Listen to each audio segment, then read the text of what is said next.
वंदे मातरम, जय माता की, जय गुरुवर की। मित्रों, आप सब लोग सनातनी संस्कृति को मानने वाले लोग हैं और जो भी सनातन धर्मी इस चैनल को देख रहे हैं उन्हें गर्व करना चाहिए कि हमारा वैदिक देश जो कभी विश्व गुरु था आज पूरे जागरण की ओर बढ़ रहा है। मित्रों, धर्म के नाम पर आज भी बहुत बड़ा आडंबर फैला हुआ है। उन आडंबरों से हम कैसे बच सकते हैं, उन आडंबरों का सच्चे सनातनी को विरोध करना चाहिए। आज मैं आपको इन्हीं विषयों पर सुनवा रहा हूँ परमहंस योगराज शक्तिपुत्र जी महाराज के चिंतन। उनके चिंतन चाहे आपके व्यक्तिगत जीवन की समस्याएं हों, चाहे राष्ट्र से जुड़ी हुई समस्याएं हों, उनके चिंतनों में समस्त समस्याओं के समाधान छुपे होते हैं।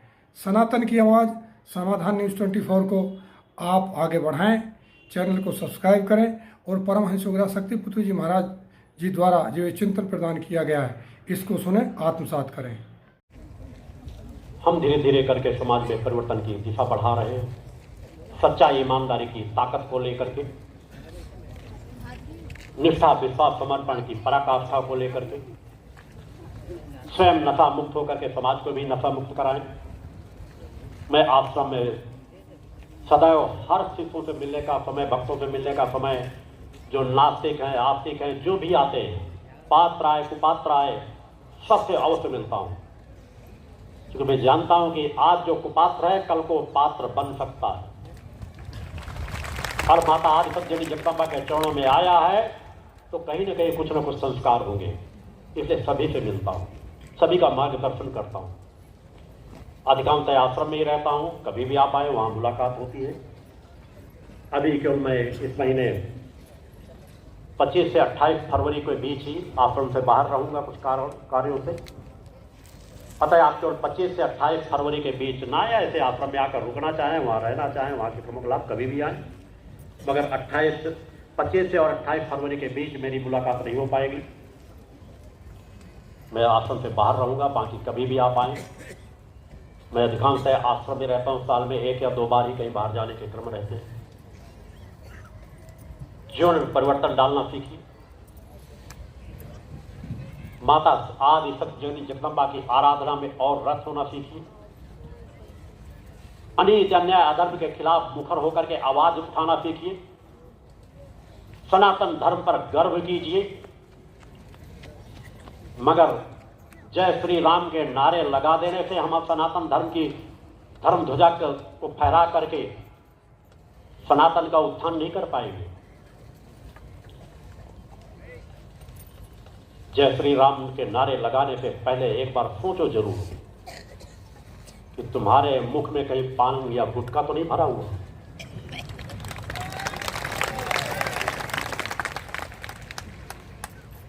कहीं वृतांत नहीं मिलेगा कि राम पान खाते थे, गुटखा खाते थे। जिनके भक्त उनसे कुछ आचरण सीखो। जय श्री राम के नारे लगा देने से आप राम के भक्त ही बन जाओगे। सात्विकता लाओ, पवित्रता लाओ अपने जीवन में। शिव के नाम पे भांग चढ़ाने वाले, राम के नाम पर पान धतूरा चढ़ाने वाले, शिव के नाम पे, भैरव के नाम पे शराब चढ़ाने वाले लोगों को बार बार कहता हूं कि तुम कभी उनके भक्त नहीं हो सकते। कोई हमारे देवी देवता पान भी स्वीकार नहीं करते। पता नहीं कहां से पान की परंपरा बढ़ गई कि देवताओं को पान भेंट करो। तुम्हारे पान के भूखे नहीं है, वो तुम्हारा पान छुड़वाना चाहते हैं, तुम उनको पान भेंट कर रहे हो। शिव भंगेड़ी गंजेड़ी नहीं है, गांजा भांग नहीं खाते। अरे उन्होंने तो समाज के उस हलाल को कि समाज को क्षति ना हो उस विष का पान कर लिया। तुम और विष फेंट करते जा रहे हो और भांग धतूरा चढ़ाते चले जा रहे हो और शिव के नाम पे खुद भांग खा रहे हो। भांग खाने वाले कभी शिव के सच्चे भक्त नहीं हो सकते। हमारे शिव तो शुद्धता, सात्विकता, पवित्रता के महायोगी हैं। उनका जीवन तो शुद्धता, सात्विकता, पवित्रता से भरा हुआ है। बड़े बड़े योगी उनकी शुद्धता, पवित्रता का स्मरण करके अपने जीवन में शुद्धता, पवित्रता को धारण करते हैं। और तुम शिव के नाम पर भांग धतूरा चढ़ा रहे हो, शिव के नाम पर भांग घोट घोट करके पी रहे हो। और हमारे कथावाचक भी वैसे ही गीत गा रहे हैं कि पार्वती जी भांग घोट रही हैं और शिव जी पी रहे हैं। अरे अज्ञानियों, थोड़ा अपनी चेतना को जगाओ, समाज को दिशा गलत मत दो, चार पुस्तकें रट करके कथावाचक मत बन जाओ। हमारे पहले सामान्य पंडित पुजारी भी रहा करते थे, ज्योतिषाचार्य भी रहा करते थे, तो तपस्वी थे, साधना करते थे, उनके अंदर वाक शक्ति थी। आज कथावाचक तो धन अर्जन के लिए सब कुछ भूलते चले जा रहे हैं। एक के बाद ऐसे गीत, अश्लीलता के गीत परोसे जा रहे हैं, जो कभी हमारे देवी देवताओं से ऐसी चीजें जुड़ी नहीं, वैसे गीत गाए जा रहे हैं। उसमें सुधार करने की आवश्यकता है। देवी देवताओं के नाम पर कभी भी नशे की चीजें भेंट मत करो। शुद्धता, पवित्रता की, सात्विकता की चीजें भेंट करो। अगर आपको भेंट करना नहीं, वो आपकी भेंट के भूखे नहीं है। देवता तो दुनिया को खिलाने वाले हैं। मैंने आज तक कभी भी अपने देवी देवताओं को, इष्ट को, उनको खिलाने के भाव से भोग लगाया ही नहीं।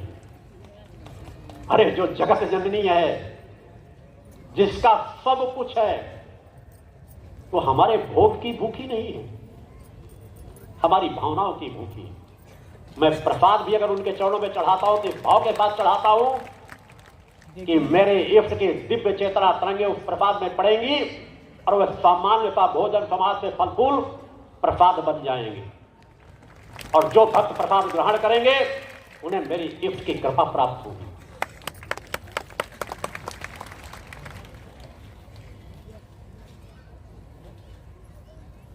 मैंने एक बार नहीं, अनेकों मंचों से कहा है कि जरूरत पड़ेगी तो मैं वह दिन भी समाज को दिखा दूंगा कि मां मेरे हाथों से नहीं, मां मुझे खिलाती है। बोल गुरुदेव भगवान की जय। जगत जननी है। मैं उन जगत जननी को मैंने बहुत नजदीक से देखा है, समझा है, जाना है। जगत जननी की भक्ति करके देखो, अपनी आत्मा की चेतना तरंगों को जगा करके देखो। सब कुछ सामर्थ्य तुम्हारे अंदर है, तुम सब कुछ कर सकते हो।